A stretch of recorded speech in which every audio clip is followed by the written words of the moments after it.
I go with the idea, I find it to be largely true, that embedded in our psyches is a pattern, a kind of paradigm for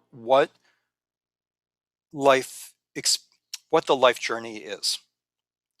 As I've said before, I think one could do worse than spending an entire lifetime reflecting on what does it mean, perhaps, that God is time itself. And what does it mean that we are like God in the sense that we've been given a gift to extrapolate into the past and into the future, which is the essence of covenant, and that other animals are not. And so to participate in God, to be able to do God's will, is to connect past, present, and future, and that's a unique gift to the human species. And so, how does it express itself in your own personal life? With a kind of pattern about what is the arc of past, present, and future for each of you, for each of us. What pattern is that supposed to look like? One would think that we would spend a lot more time thinking about that and thinking purposefully about it and critically about it, and we tend not to. We tend to assume the kinds of narrative structures that on some level we project onto our lives and then live out as self-fulfilling prophecies. So one that I adhere to in terms of what I think is going on is the very massive generalization that in Western culture, one dominant pattern impressed upon us from early times is that life is the journey of the hero. It's a kind of a Western classic Greek Iliad Odyssey pattern that has kind of a three-part structure, which is sort of birth, gifts, destiny. You go on the hero's journey, which is a test of whether you can manifest um, those gifts and come through danger to achieve the destiny. And then the third part is basically you then, all along, the goal was to make it back home. And when you do, you find that you and the home that was your goal are not the same as when you left. So that's basically something like my bad summary of the Odyssey. Um, and that and I see it how it manifests even in my own life. Like, what does it mean that I feel like I was overpraised as a child, and I have all of these gifts, and then my hero's journey, I will get my PhD, and I will be head of the conservative movement, and I will publish the book that changes everybody's mind about God and time, and then all of that is, and then I can look out at my legacy and realize the tragedy that I didn't achieve really what I wanted to achieve. I actually fulfilled the hero's journey, and I end up sort of brokenhearted because the bed I returned to at the end of the home I returned to is not the home I left, and it's a bittersweet ending. And on some level, like we, on some level, there's a kind of structure. I take some of this from Joseph Campbell, who those know how this stuff manifested in the 1970s and 80s. But I think that there's a piece of that that's true. And now I'm going to erase it all. What would be a Jewish one? Well, there actually is one, and I didn't make it up. So even if that one is a gross generalization, this one is a generalization that is less gross. It is 3 parts. Well, actually, it might be more than 3 parts. It's creation, and what I want to do there is really talk about. I'm going to put creation because it's the language that the biblical the Jewish philosophy often uses, but it's much more our word nature. Uh, when you and I use the word nature, we think of also biology and physics and chemistry and things like that. That in earlier versions of translations of Jewish concepts, nature would have meant just like the soil under your feet. Teva would have just been, um, you're going for a hike in nature. And then creation was the word that would be used for the laws of the universe behind it, the laws of biology, so on and so. So I actually think today our word nature is not like I'm going for a nature walk. We use the word nature like meaning the structure of nature, connecting to nature, connecting to what it is. So I would say also, so I won't put nature there now, and then Revelation, and then there is another section, which is wandering.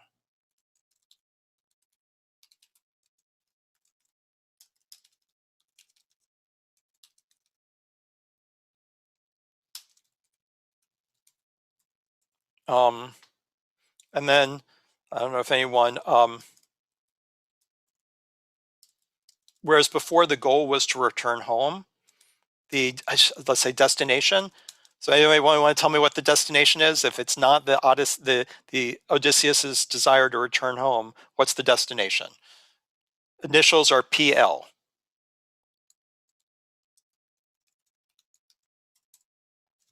Um, and then right when you're about to enter the promised land, um, lather, rinse, repeat the above. So this is the paradigm, or the archetypal paradigm of the structure of time. It is not me based, it is we based.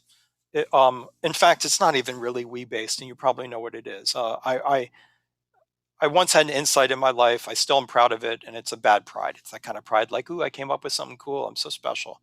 And that is that, it's sort of an epiphany I had about the way I try to put into words, articulate the stuff I'm always telling you guys on Sundays, and how hard it is for me to articulate the stuff about God and time and other things, is that I think the difference between this and the other one is that what Judaism is trying to get you to transition to is to see yourself as a character in God's story rather than God as a character in your story. And I think that is, if I could have, like, instead of writing a book, I think if I could just get that out there as that one line, I'd probably do more good. I really think that's my mission on the earth, is to try to get people to see that. What does it mean to be part of a people instead of, well, I'm on my religious journey? What does it mean to have change, significant change over time, as God starts with Abraham and failed with, in a sense, with um, Noah, is that the only way to get to the promised land significantly is to have a process that takes place over multiple generations, which is the whole purpose of covenant. The purposes of covenant can only be achieved through multiple generations, whereas a contract is only binding on the agents who are alive to sign it for the time period under which it goes. And so we're moving toward, just imagine, I don't know what you guys talk about with your friends, but for me, to see that, and maybe for me too, I don't want to be special. I think I struggle with it too. Why is it that my own thinking and language are so often caught back to what's the role of God in my life? And if only I change it to what is my role in God's life, it changes everything. The word history, and I don't like the fact that God is a his there, but the idea of history is that it's God that is the time, and I pop up as a character in it. And yet, we still have the great men theory of history. I don't know what's being taught in the schools today, but I definitely grew up with that. It's this, Harriet Tubman is the one that saved people, not all the people who, in a sense, died trying to make things happen. It's come up, anyway, came up recently with the 1619 Project and other kinds of things where, like, I was taught that it's this one person who changed America rather than all the unions that worked for so long, people dying. to try to create different work conditions, uh, so that we have a way of thinking that's focused on individuals, their achievements, and God playing a role in their achievements, rather than to think that God's purposes for our species are communicated through Torah, and that this becomes the pattern. And so this pattern sees itself also in, before I get to the holidays, it is basically the way Torah works. So there's one of the questions that's raised, and we may have talked about it at one point this year, classic Jewish question. Rashi asks it as one of the first commentary questions on the Torah, is why do we need Genesis? It's a great question. I mean, it really is one of the classic commentator questions. So if a Christian asked me, this has happened to me many times or several times in my life. I know that you guys read the Bible differently than I do. Will you sit with me and do some learning together and show me? That's one of the questions I start with. So I would say you guys might say, why do we need the Old Testament? Well, we start with, why do we need Genesis? We could just start with Exodus, which would be starting with redemption and revelation. And the answer is, there's a lot that's necessary in Genesis. I mean, it's a long answer. But what I want to say is that the Torah starts first with, what is the structure of the universe? What is human nature? What is divine nature? What is earth nature? What are the responsibilities that come with a little bit like the Greek one. I'm not saying we're entirely opposites. What are our capabilities and potentialities? What would it mean to flourish as a human being? What would it mean to be sickly and corrupt as a human being? And those kinds of words of corruption, like in the flood story, appear. And what would it mean to corrupt the earth? What would it mean to corrupt ourselves? And first, like this really kind of beautiful setting of where do we come from in our connection to nature? And there is talk of evolution. I mean, how have we changed? And is there a moral dimension to that? So it does start in creation and nature, and then it leads up to Exodus. And the next step is, who is free to serve God and change the world? And then so redemption comes. We're redeemed from slavery in Egypt. Then we go to the Mount Sinai and we get revelation of the Ten Commandments, and then the continual revelation of Torah. And then we go wandering in the desert. We camp a lot. It's not all walking, thankfully, because I'm just not up for that. I'm not a big hiker myself. I'm a big sitter. And so that there's a lot of that. So we just entered that this Shabbat. We're in the book of Numbers. We're about a third of the way through the book of Numbers. And it's only been a year and a half, and it's time to enter the promised land. And whoa, you know what? We're not ready. God realizes that something up here, God was expecting us to sort of get what it means to do Torah, to live Torah, to create that society. Unfortunately, humans don't work that fast. It would be nice if they did. And so what does God do? You're going to have to wander with this for another generation. Another reference. There are a lot of references in prayer, by the way, in the prayers, especially Saturday morning prayers. I'll show them to you sometime, of the generations that continue. Again, I view it very biologically. We are part of this chain that's going, and God's like that. God's history is like this, the swirling of the chain of the generations, and how they affect each other in the timeline. But so that basically, there, as of yesterday, we've been punished, and then at some point in the book of Numbers, there's just a skip between two verses, and in those two verses, 38 and a half years pass. And now we're 40 years later, and we're ready to enter the promised land. And so you're like, whoa, finally, we've had all this period of how do we live with revelation and with each other? Like, how do we get it right? Because we complain the whole way. We really do. And it's not, I used to make jokes about it, and I don't anymore, because it's real life. The growing pains, dealing with our experiences, having setbacks, having places where we're just too stuck to go forward. And then when you're finally kind of waiting to enter the promised land, you actually say, I'm sorry, but we have a cyclical religion, so now we're starting back at the beginning again. And I've mentioned before, in comparative mysticism, which I studied for a while, I used to do comparative religion stuff. Who wouldn't want to? It was wonderful stuff. I used to get to teach it. Is that in at least at one conference I went to, they were doing a panel on comparative mysticisms, and Judaism was referred to within other world religions as the walking mysticism, because you realize that the mystical writings are geared around two rabbis were walking along and they were talking. And one rabbi asked the other, the disciple asked the master, why is this true, master? And then the master says, for that, we need to sit down. And then they sit down and they talk. And now what I want you to see is how that is like this. It's how do we journey and learn? How do we practice what we learn? How do we do this in this kind of camping, journeying? And then and then in some ways, do we ever enter the promised land? Because there's something important about the cycle.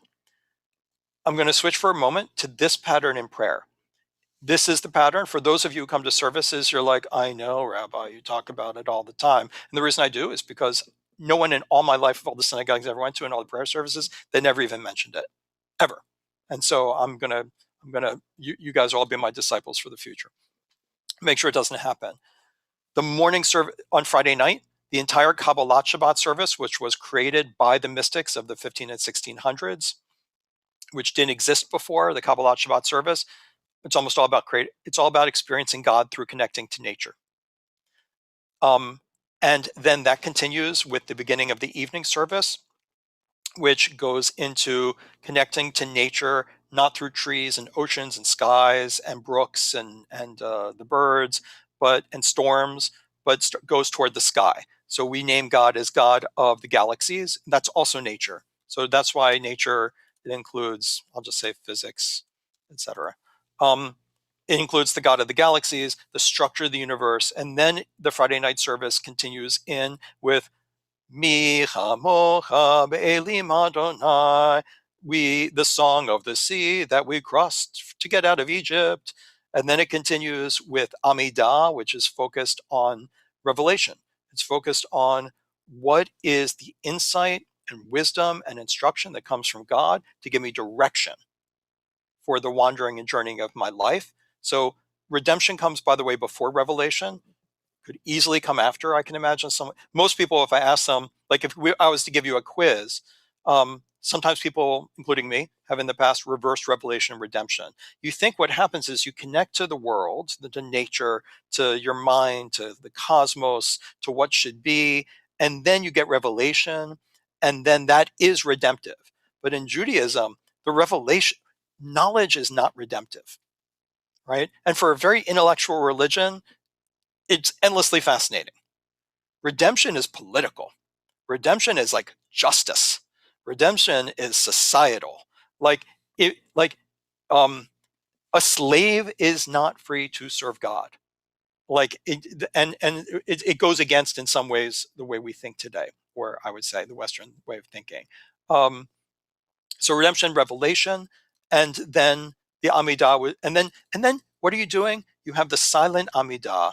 You're a little wandering with God. It's like you're a little walk you're taking, or maybe you're camping because you're standing still. But you have this kind of like, how am I going to use revelation? How am I going to get purpose and direction from God today?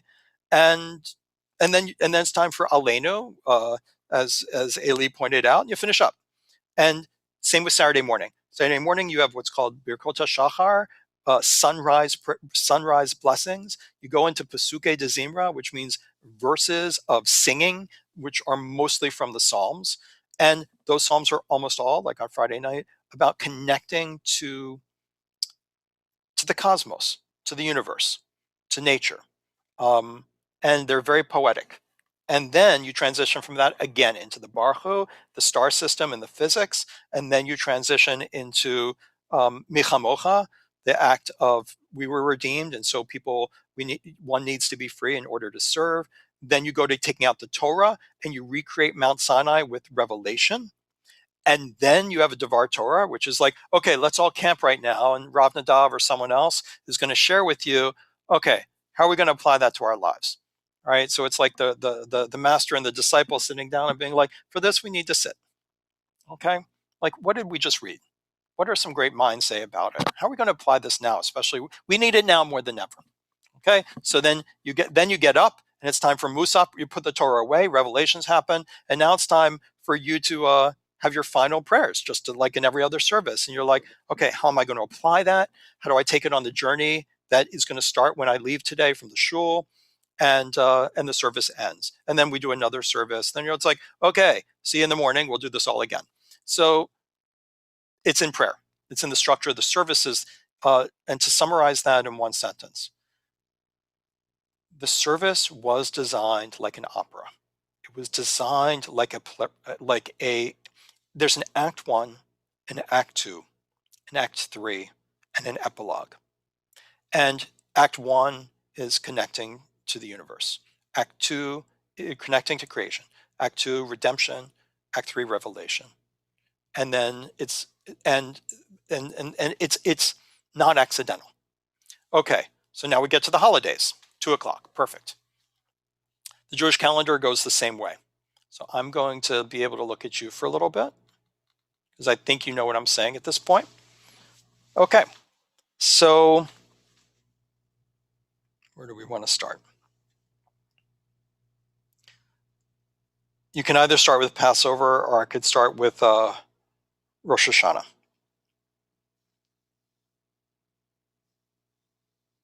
It's a little tricky. Okay. The calendar itself follows the pattern to some extent. It's going to have a complicating factor, but here we go. Let's start with Rosh Hashanah. Rosh Hashanah is the first day of the 7th month. It'll be coming up on Labor Day weekend this year. And let me think of it.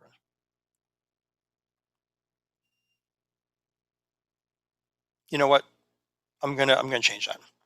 Let's start with the first of the Shalosh Regalim, the three major festivals. Let's start with Sukkot.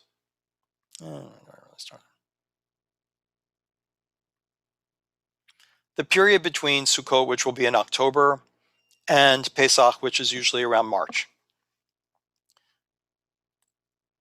At Sukkot, we live. So you're Beit Din. Tell me what you know about Sukkot.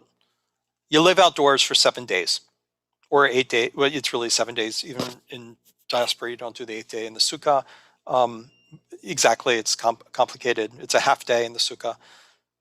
For 7 days, you live in a little hut outside, and you are close to nature. And you realize that that we are insulating ourselves from contact with God by getting too comfortable with the structures that we're not connected to nature. When you live in your sukkah, why do we live in a sukkah? Yes, to remind us of what it was like to live in the wilderness, but we know we didn't live in Sukkot in the wilderness because they are agricultural sun shelters. They're not the tents that we lived in as shepherds. But clearly, it is about the fact that everything you need, everything that connects you to who you are in your spirit, can be found in a sukkah. You can read, you can learn, you can eat, you can sleep.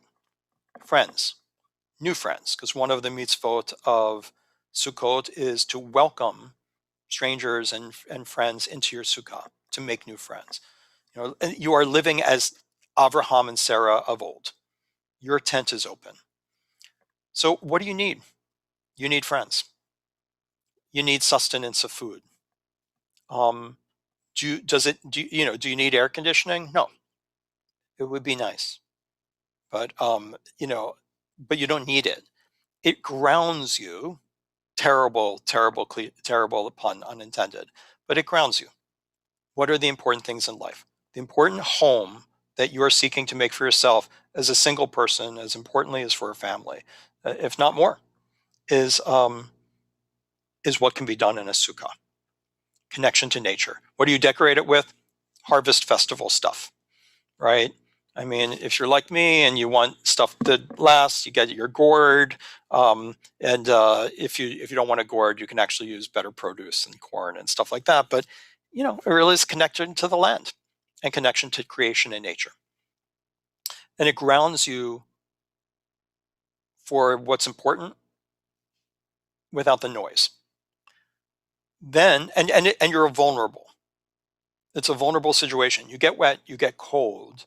Um, just like going camping today, or in some level, it's supposed to open you up to a change. Sukkot passes in October, and what do you end it with? You end it on the 8th day, basically, or the 9th day, with a holiday called Shemini Atzeret. So that could be a question, which is if you're an advanced student at the Beit Din, you could be like, not only is Sukkot 7 days, but the 8th day is called Shemini Atzeret, and it's this extra day, and we do not know why we have the holiday of Shemini Atzeret.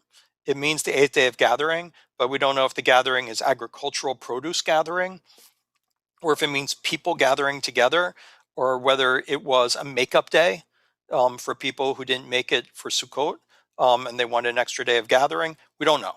But we do know today you have an extra day holiday. It's in the Torah, and then you rewind the Torah from Deuteronomy to the beginning of Genesis for Simchat Torah. So if you're like, okay, you're at your Beit Din, Sukkot, you got it. You live in your tent. The important part is the top of it's made of all natural stuff called schach. It's like branches and leaves and wood, no metal or plastic or vinyl on the top. And you can see the stars through it, but not all the stars. It's like a little over half covered. And it's this renewal of letting God in and letting people in, sort of a renegotiation of your boundaries and openness to things. And you get a lulav and you get an etrog, these ancient fertility symbols, and you shake them and you say, may the rain happen in its proper season. So all of these are kind of nature festival things. And then on the 8th day, you have an extra holiday and you rewind the Torah. That's why I said it's complicated, because I had to figure out where I'm starting the cycle, because it's a circular cycle. So it's hard to figure out where you start, because you're going, So I figure Sukkot's a good place because it's when we rewind the Torah back to the beginning. Then you get to Hanukkah, and I'm going to skip that for now because we did a whole session on Hanukkah, and I'm sure you all get Hanukkah right. Okay, so then you live this period, and it's a later holiday, of course. So then you live this period of nature. And then you get to Pesach. And what's Pesach? Redemption. It is the holiday of, okay, you've been trying to, I think today we say, you've been trying to live your truth. Okay, you've been trying to live your truth, your reawakening, the openness to God and God's messages by being grounded within your spirit through that first part of connecting to creation. What are human beings? What do I need? What does my family need? Let's clear out the junk and get and try to have some clarity and reset. And then we'll reset the Torah.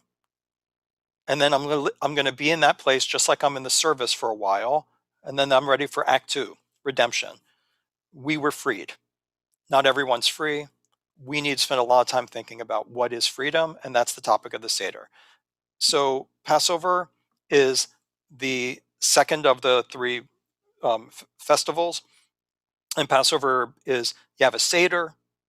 The great question of the Seder, you fulfill the mitzvot of the Torah by eating some bitter herb and remembering that not being free is deeply bitter. And you have some matzah, which reminds you of sort of the bread of affliction, that our roots are humble. And so, yes, there's a day where you kind of like peruse Wikipedia and you're like, wow, there sure are a lot of Nobel Prize winning Jews. And Passover is not one of those days. Passover is like, no, we were the lowest of the low, and people spat on us, and we were just the dirty Hebrews in the Joseph story, and people wouldn't even eat with us because we were the shepherds who lived with the animals, and we were enslaved. And then when we were enslaved, as God implies at the burning bush, why didn't anybody do anything about it? Like none of the other nations seemed to care. We weren't the only ones enslaved, but we were. It was very important. And so, how do we process our history, and so that it is the past that gives us the purpose for the future? It's not just the covenant of Abraham, but we have this covenant of a communal covenant of serving God through the experience of what that taught us. So that's the past that's the most important past to us. And so we have Passover. The matzah, the bread of the simple shepherd, the bread of affliction, the bread of the lowly person, the bread of the poor person, the bread of the person on the lowest rank of the totem pole. You eat the maror, and you don't eat any leavened product. And the main idea being that the way it's understood in the tradition is leavening is an analog for our arrogance. So the puffed uppedness of leaven is like the puffed uppedness of food, a puffed uppedness of the spirit. That's the way it's pretty much uniformly. If I was sitting with the Christian who said, I only have 3 hours for you to tell me everything about the way you read the Torah, I would say matzah is viewed as, I mean, that's just one of those kind of like cultural keys that you need to the kingdom.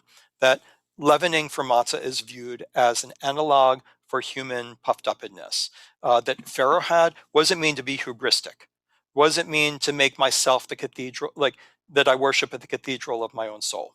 What does it mean to think that we make the rules rather than the one who really makes the rules? And so we go through that process of the diet, and it also restores us to the diet of our ancestors who were living on flatbread. I mean, just look at the biblical diet. One of those books I never wrote, I'm sure someone did, was 25 years ago. I wrote up a plan. My best friend said, you got to write this up. But it was going to be a book called The Biblical Diet. You're living on lentils, chickpeas, flatbread, um, goat cheese. All of those things are kosher for Passover, right? You weren't living on a lot of Wonder Bread and stuff like that. I mean, so that that's Passover. So then the next step is going to be Revelation, right? Yep. The second day of Passover, and I'll go right to Nick. I'll just say the second day of Passover, you start counting the 50 days that you are going to march from Egypt to Mount Sinai. Go ahead, Nick.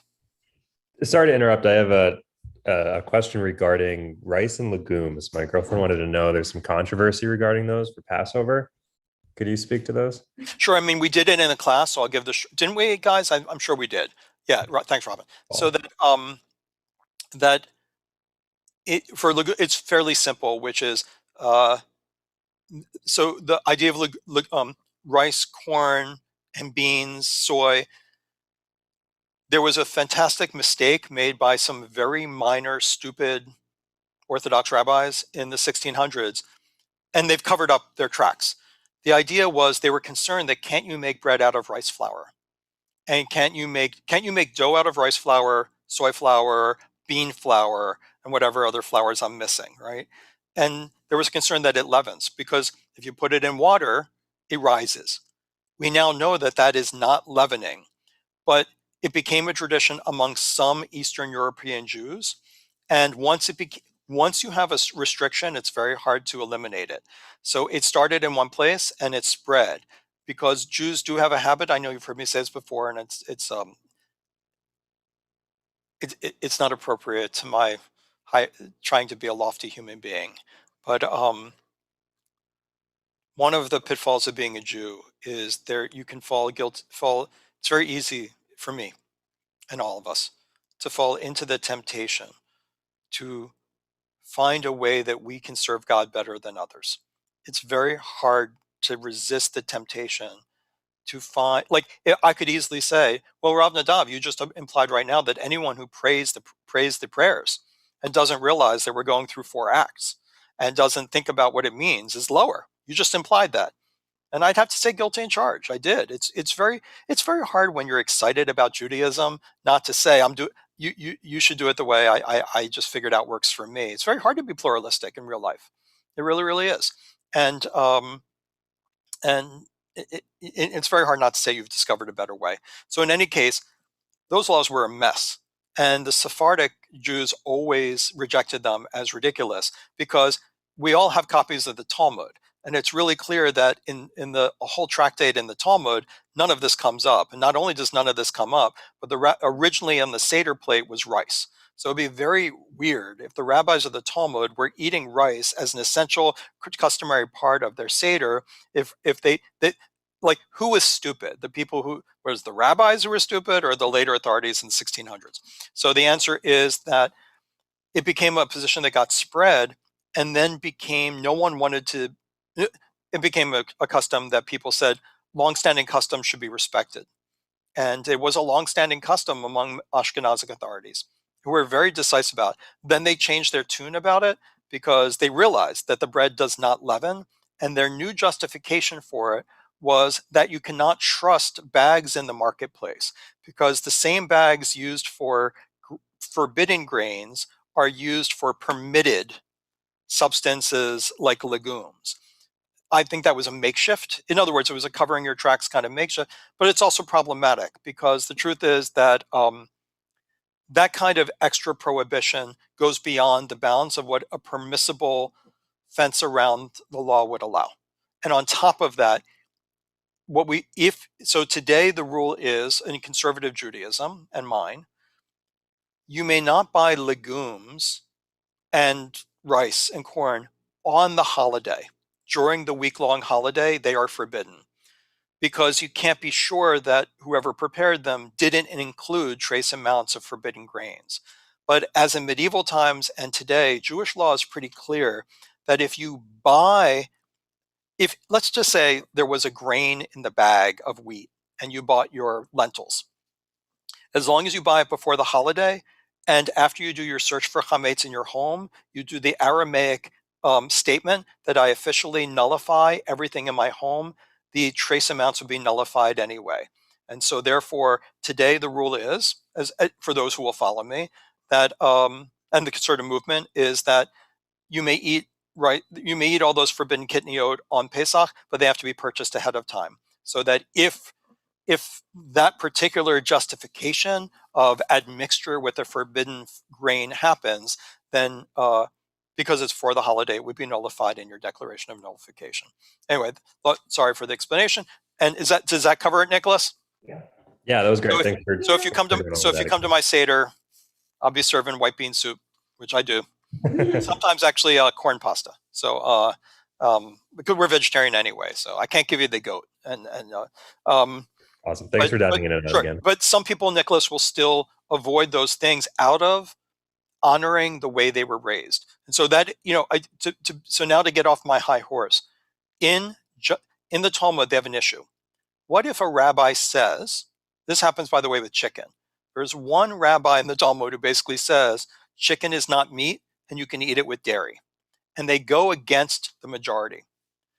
Is that rabbi excommunicated for following the wrong rule? So the way it works in Judaism legalistically is when you're making an argument and you are in the minority and there's an actual vote of practice and you wish to continue the practice that is the vote goes against, you may not quote God and you may not quote your authority as being brilliant and better, but you have an out. You may say, all well and good, but I'm going to continue the tradition of my father. Sorry, it was patriarchal language. And so it's still legitimate today. So if someone says, Nadav, I'm not going to come to your home on Pesach, I would say, don't say it because you have the halacha right. But if you say, because I'm following the tradition in which I was raised, that's bullseye. That's a bullseye of what's going on. And it's the proper language. And it is absolutely to be respected. Thank you. So we get to Revelation on Shavuot. And so on Shavuot, we count the 50 days of the Omer is not just an agricultural thing, which it is too. It's the march to Mount Sinai. And we get to Mount Sinai, we stay up all night, we get Revelation. And so what is Shavuot? If you're at the Beit Din, okay, you seem to know a lot about matzah. You've been to some seders. You understand there's a Haggadah that is about telling stories about how we used to be slaves. What is slavery today? How do we free people today? How do we free ourselves? And you got that. What holidays 50 days later? You are all going to say, I knew that before I came in the door today, but right now can you give me a hint? And then we'll say it starts with an SH, and then you'll be like, Shavuot. And you'll be like, and you'll say, what is it? We stay up all night. And in the morning we read the 10 Commandments, and we also read Ezekiel, and Ezekiel's like, I saw God directly in a revelation of what God is, and good luck to you if you can do that without drugs or schizophrenia. But it's the revelation of God's presence and the revelation of God's will. And so we are at Sinai, and the shofars are blasting. We actually don't blow shofar, but we probably should. And it's and you'll get asked at the Beit Din, what is the meaning of Shavuot? And you'll say it's about receiving the gift of Torah. And so we call it Matan Torah. It's about the present of Torah. So that's a beautiful thing. What happens after Revelation? Well, you know what? The wandering, more wandering, big surprise.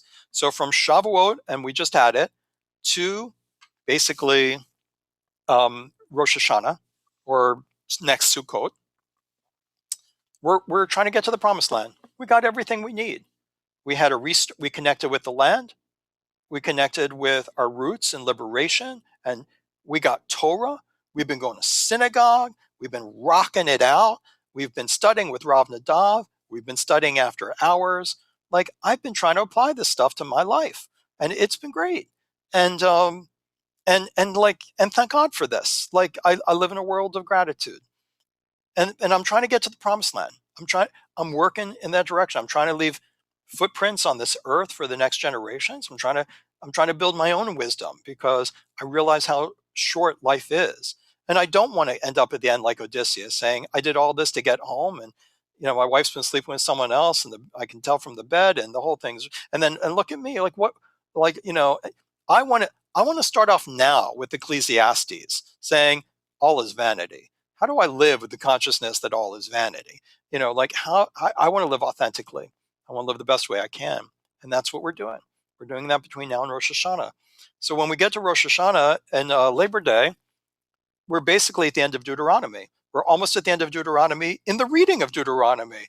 Wow, that Rav Nadav is really smart. This really seems to work with the holidays and the Torah. And I'm like, yeah, so we're finishing up Deuteronomy, but we're not quite there yet. That's why I started. That's why I was like, what is he thinking about? I was like, do I start with Rosh Hashanah? Do I start with Sukkot? I'm like, I better start as close to Simchat Torah as possible. So start with Sukkot. But it's hard to figure out where to start on the wheel. So and so then we're about to enter the promised land, right? Finally, we have it all figured out. We're going to have equity figured out and inclusion, and we're going to have this whole society is going to change, and Kamala is going to be president. So, and then you're like, no, it's not happening, and we were all so sure it would. And then it becomes, wow, I failed. I mean, I'm just going to put it honestly. The feeling I get, especially at the month of Elul, which is coming up soon, we'll basically be there in August, is I'm not so smart. I mean, I'm just I'll speak for myself. Did I just waste another year? Like, I've had such gifts. I've had gifts that come from here. I've had gifts that come from here. I've had gifts that come from out there. I thought I was putting it together. And it feels like I took 2 steps back for every step forward. I need Rosh Hashanah. I need to express the profound sense of disappointment in myself. That with all of this, I fall short. And it feels so ridiculous. I can't get my diet together, can't get my exercise together. I can't fix the damn relationship with my sister. I can't, like those things. And it's just like, really? And so what you need to do, what we all need to do at that point is to say, so I'll pick me. So that's when Meredith turns to me. Meredith, you don't have to get on, but I know you're there. Meredith turns to me and says, you know what, Nadav? Join the human race. It's exactly what Rosh Hashanah is. That's what the month of Elul is. Join the human race. Yeah, you were going to eat salad every night. So are the rest of us. But look how far you've come. You don't even eat the red meat. You don't do this. Start taking your cholesterol medicine again. Or, you know what? Maybe I don't have a sister, so I can talk about it safely. Maybe fixing your relationship with your sister. Tell me more about that. I'm like, well, like I thought I'd be able to fix it by now. Well, tell me a little bit about it. Well, you know what? I used to try to get her to change, and I kind of gave up.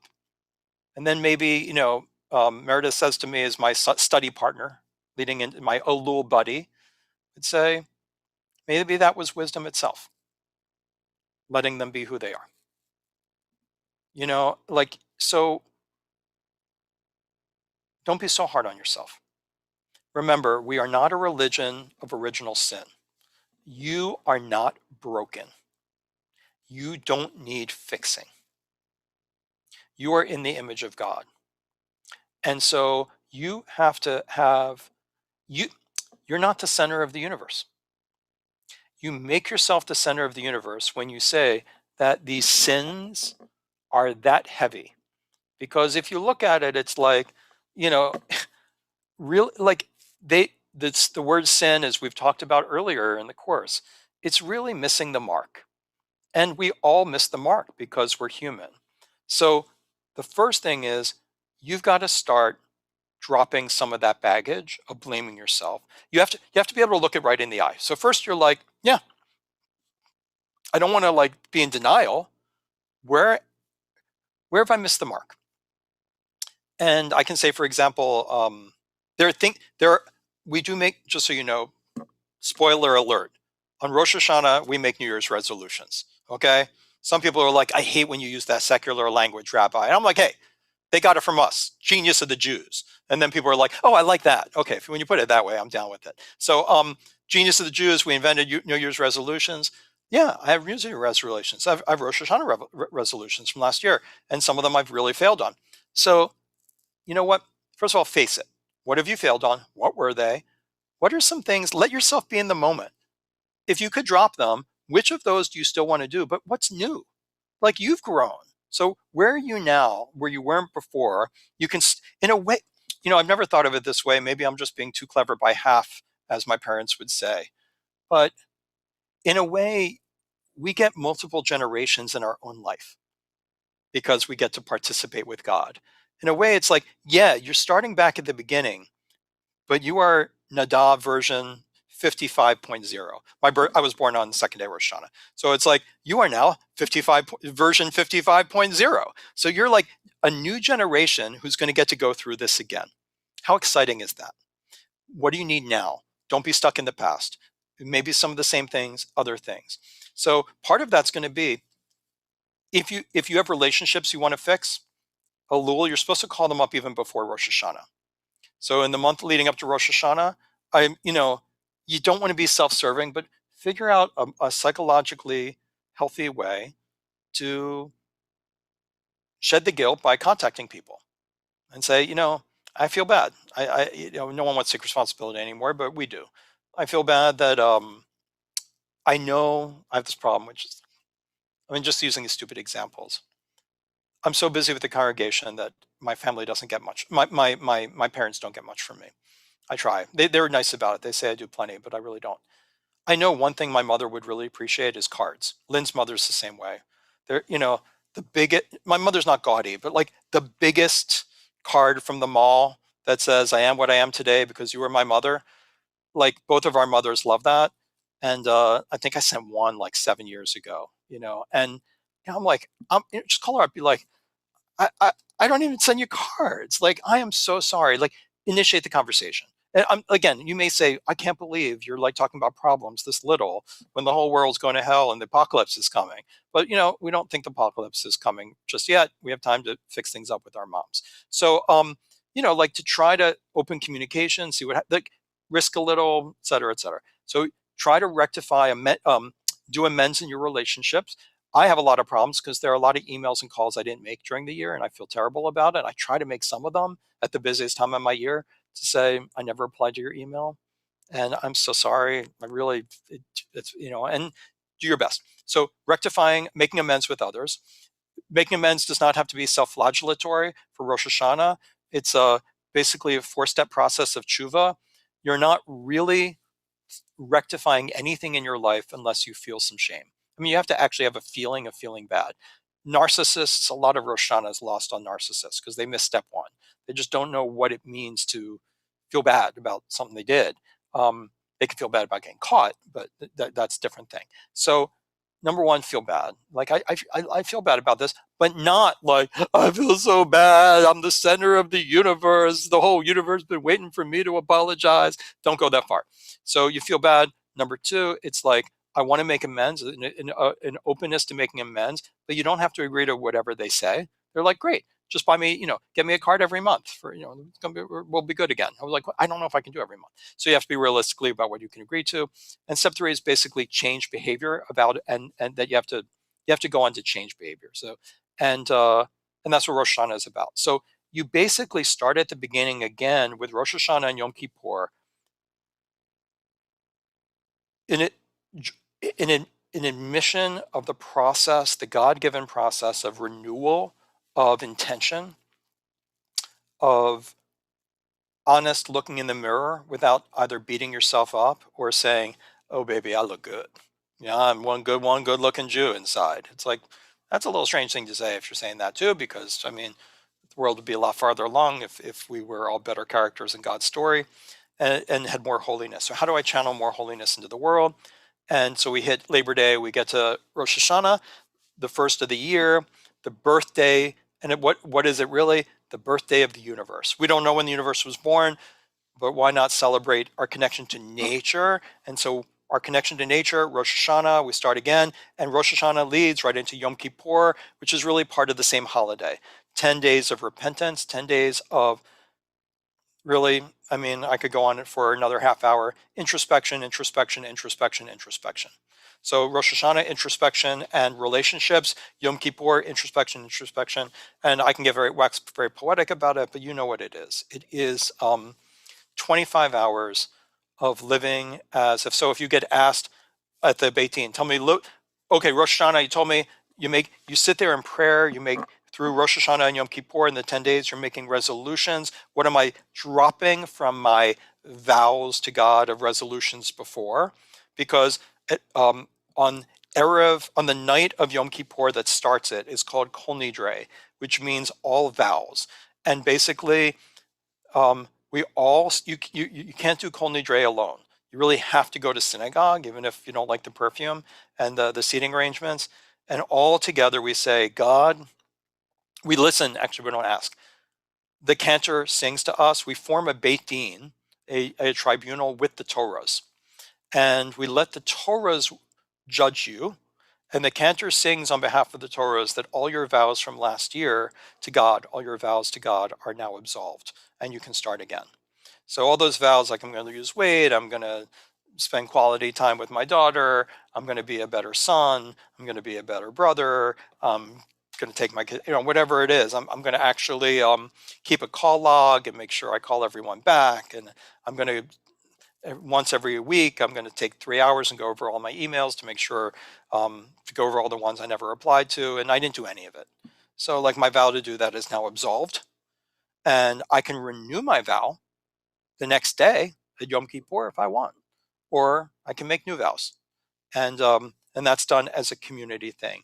One of the things we feel on Yom Kippur is that God is judging us collectively, and the reason that is because none of us can do it alone, which goes back to the paradigm of the fact that God is not a character in our story. We are but one precious character in God's story. So when God's looking out at us, God would be like, well, Nadav, I'm glad you didn't eat any animals. I think that's really awesome of you. But you need to return some emails. Okay. And then, God can look at Robin and God can say, Robin, you were a great friend this year and you took seriously your commitments to growing as a human being and as a person and as a soul. And, but, there's also this other thing. I don't know, and so that, but the reason being this, I know I've said this before, but it's huge. None of us can do all the commandments. And it comes up all the time in the tradition.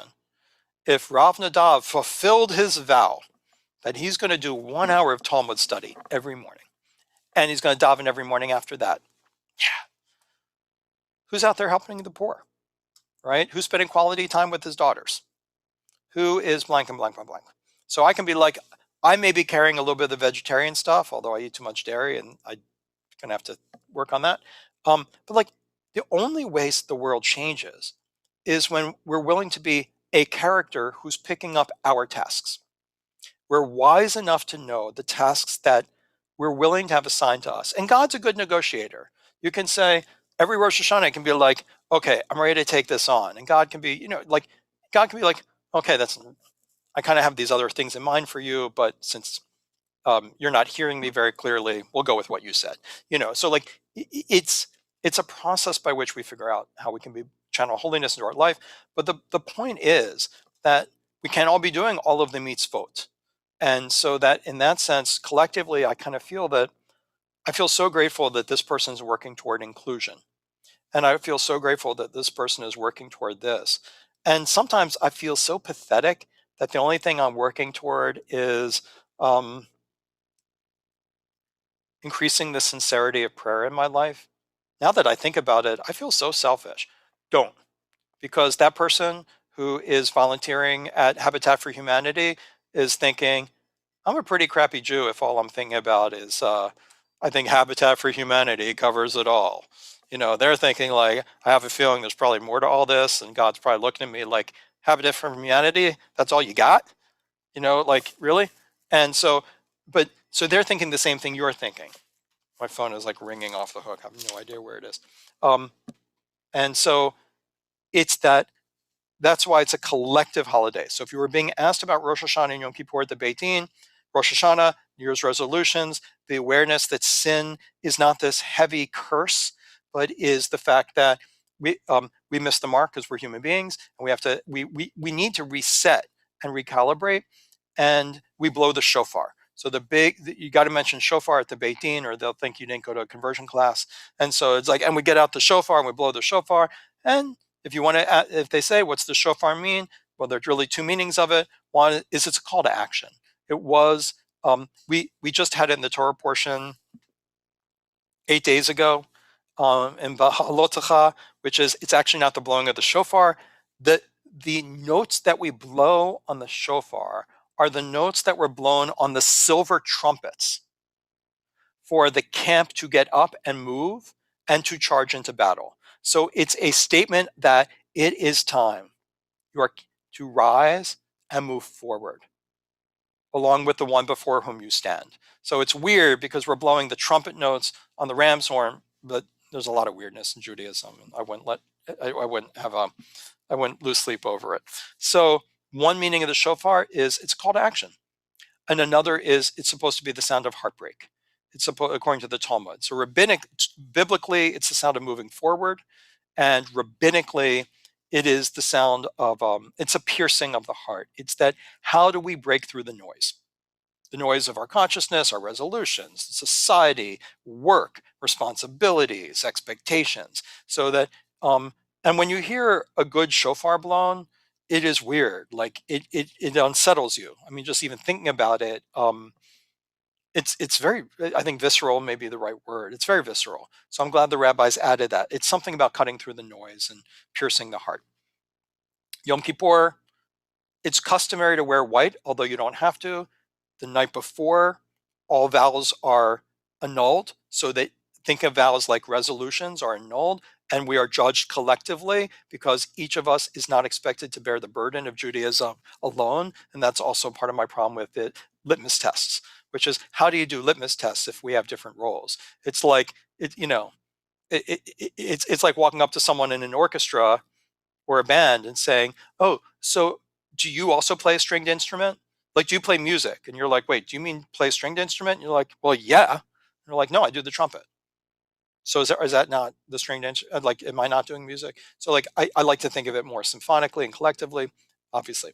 So then so Yom Kippur, I like to go by the custom of wearing white. You fast, and so if you want to get extra credit, you'll get asked maybe for extra credit. If I'm quizzing you at the Beit Din, I would say, can you tell me 3 of the 5 restrictions on Yom Kippur? And you'll say, I know all 5 because Rav Nadav's such a good teacher.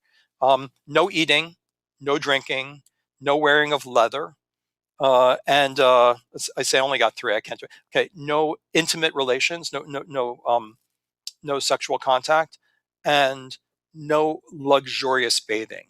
You can, that was a very important distinction in the ancient world. Talk about privilege. Privilege meant luxurious bathing. I used to live in Indonesia. I can tell you exactly, I mean, you probably know it yourself, what non-privileged bathing was a bucket of cold water. So that was what we bathed with for 2 years.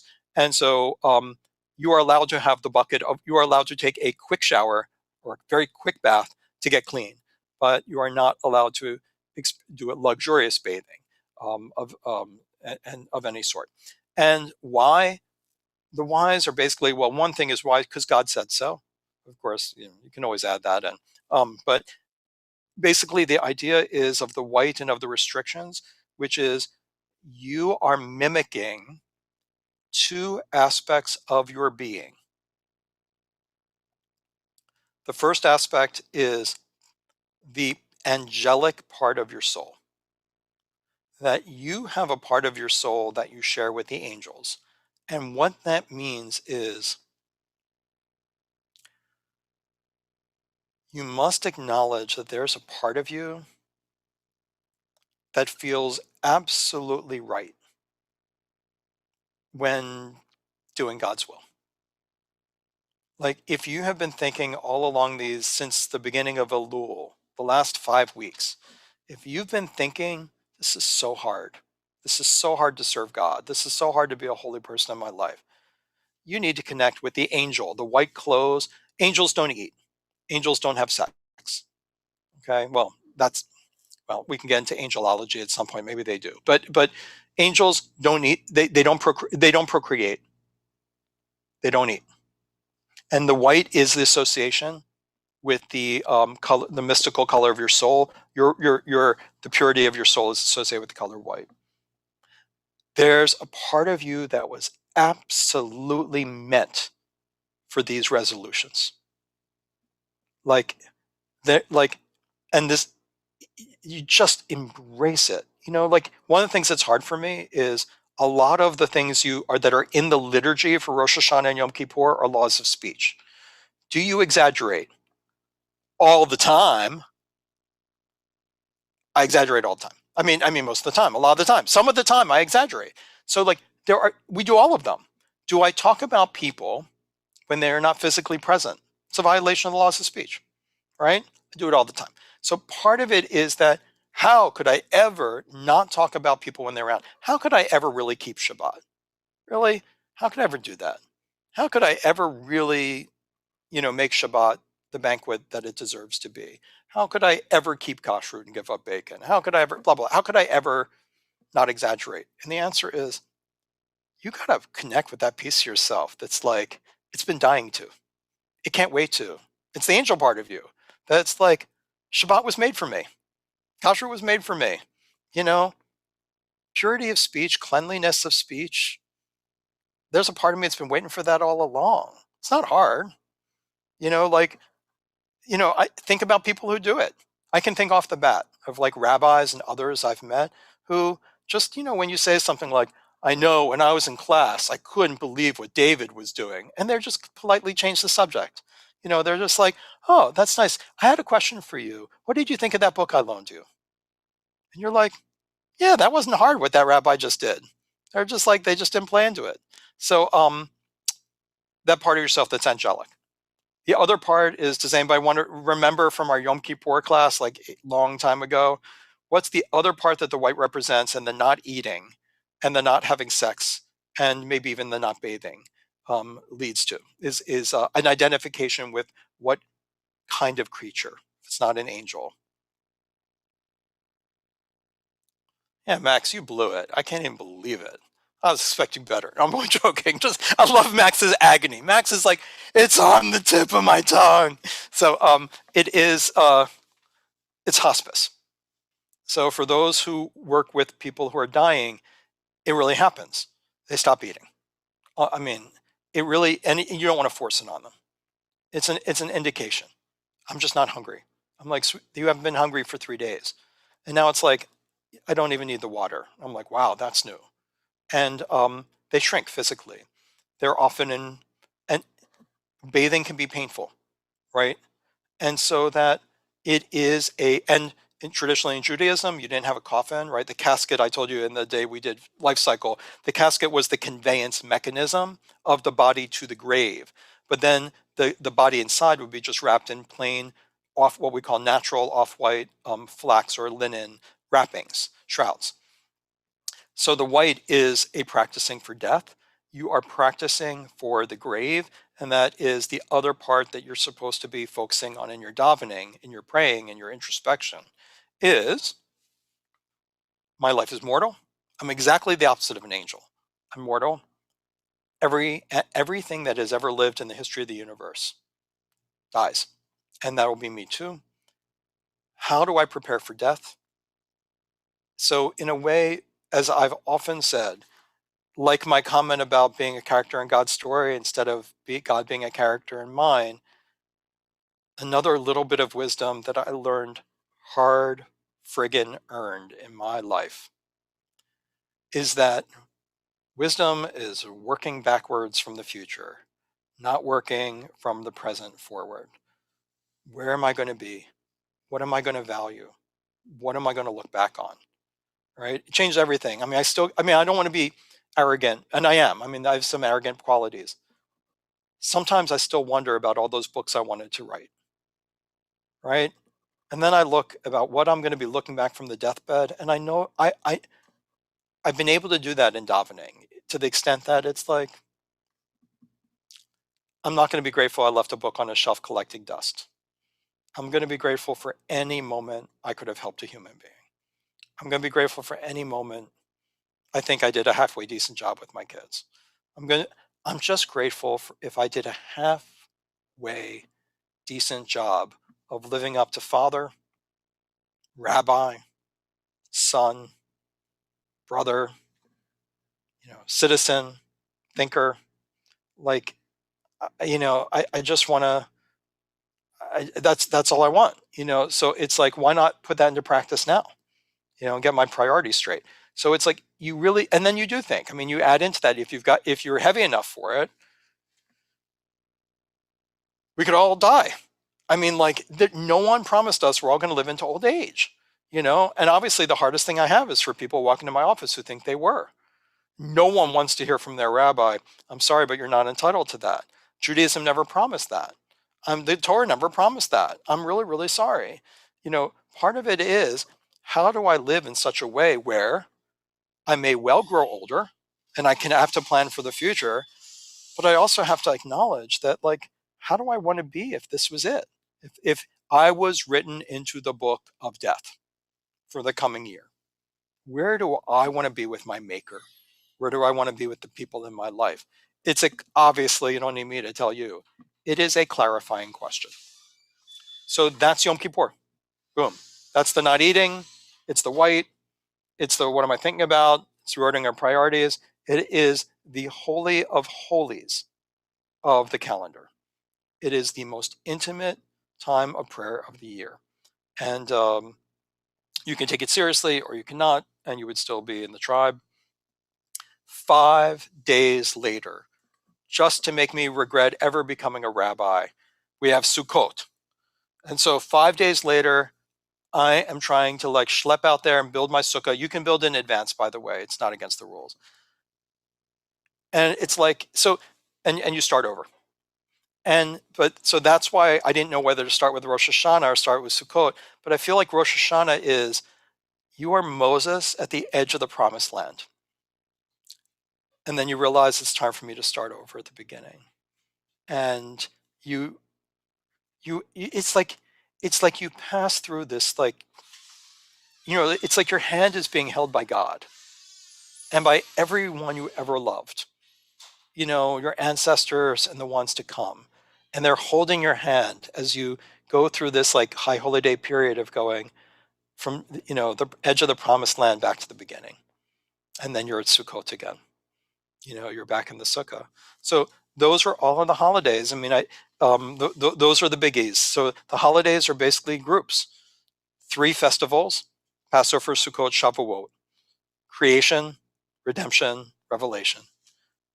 The 2 high holidays, Rosh Hashanah and Yom Kippur, which are bookends on this sacred journey of the year of renewal. That honestly, none of us can do. It's a ritual practice that you can't do it every week. I think that Rabbi Alan Lew, who's now passed away, was a Buddhist conservative rabbi, wrote a brilliant book before he died, and he died young, which was called, it was about high holidays, and it's one I recommend. And it says, I forget, like, it has a better title, but it's basically it's High Holy Days again, and you're completely unprepared for it because the questions that it's challenging you for, don't just be like, yeah, we're gonna have brisket. It's not the way to handle it. So unless you're Meredith, and then I'm expecting your partner to cook us an amazing brisket. So it- so then we, in addition to our deep, soulful introspections, um, then that leaves the historical post-biblical holidays. And they are Hanukkah, which we already did one day, so I won't go over it again. They are Purim, where and we also talked about Purim. So we have a session that's on the webpage that has the Purim stuff going on. And we have Tisha B'Av, which I know we should talk about more. But it comes up this year in July. And it is a holiday created out of the traditions of sitting Shiva. So we sit Shiva for history. We sit Shiva not just for our personal losses, but for the losses of history. We remember the Holocaust, although we also have Holocaust Remembrance Day, but I remember the Holocaust. And remember the destructions of the temple. And remember that, and we basically, you sit on the floor, or you do whatever your practices for Jewish mourning would be. You also fast, and it's the other full fast day. And you read the Book of Lamentations, and you try to connect with the agony of true Jewish persecution and tragedy. So the three post-biblical historical holidays are Book of Lamentations with Tisha B'Av, the destruction of the temple twice, and other destructions. Purim, read the Book of Esther, and Hanukkah, we don't read the Book of Maccabees, although I do, and you can if you want. And you have Hanukkah. One question that I'd like to leave us with, although, I mean, I'm open for questions. It's 2:50. I won't go to 4. We'll just do 3. But any discussion want to have, I know it's a long lecture, but it's like everything you need about holidays. I'm grateful I could get it in an hour and a half. Is that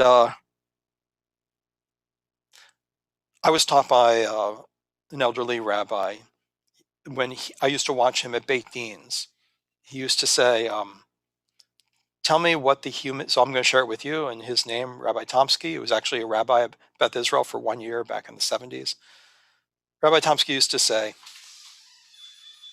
what were the holidays of Passover, Purim, and Hanukkah trying to teach the human race? What are the universal human values of them? And I know I covered it already in the course, but as a reminder, the holiday of Hanukkah was about the human value of freedom of religion. Right? The Jews didn't have to be killed if they were willing to allow the temple to be dedicated to Greek gods, Hellenistic gods. But so otherwise it would have been a peaceful issue. So the freedom to practice your own religion according to your own conscience. What is Passover? The freedom to be free from oppression, whether it's economic and political and oppression, and the freedom of Purim, where we were persecuted not for anything religious, and God's name does not appear in the book of Esther. It is simply kind of what we're experiencing today, to me, with social media being so against Israel. It is persecution based on someone saying we should persecute them because they're different. I mean, Haman was like, they don't even speak our language. They dress different. They look different. And that applies to all kinds of communities today, all kinds of people, which is, why should someone be subject to persecution just for being different? So it's a profound holiday in that way. So that would, if you can get those basic ideas for, I mean, I did the elaborate version because you're worth it. But I mean, those are basically the Jewish holidays, the 3, the 2, and the 3, and covers everything. I'm open to comments or questions, but that's, you have all the other details. I mean, I'm not, the blessings and the brachot that you do on each day and lighting of the candles, a lot of that's in the book, and a lot of that stuff you'll get used to when you do. I feel bad I don't give you more of the practical some of the time, but I remember in rabbinical school, I once complained to the dean I said, we don't do enough commentary on Torah. And he said, that's because I know when you get out of rabbinical school, you're going to be reading commentaries on the Torah every week, if you're a halfway decent rabbi. And they were right. But you're not going to be breaking open the Talmud every day. Because I'm like, why are we doing 4 hours of Talmud every day for 5 years? Like, it seems excessive. Like, I've taught Talmud maybe 20 times in my rabbinate, but we teach Torah all the time. And but you will be able to practice and learn by practicing. So that's why I don't do a conversion class that says, let's talk about Rosh Hashanah. Okay, let's practice the blessing. I know that you can get that these days, and you just give yourself a chance to learn by doing. Okay, I knew you thought it would never come. I'm going to shut up. Any thoughts, reflections, questions, or insights, your own insights into the holidays that you would like to share, things that are meaningful to you, because you kind of got the Rav Nadav version, and I don't count for everybody.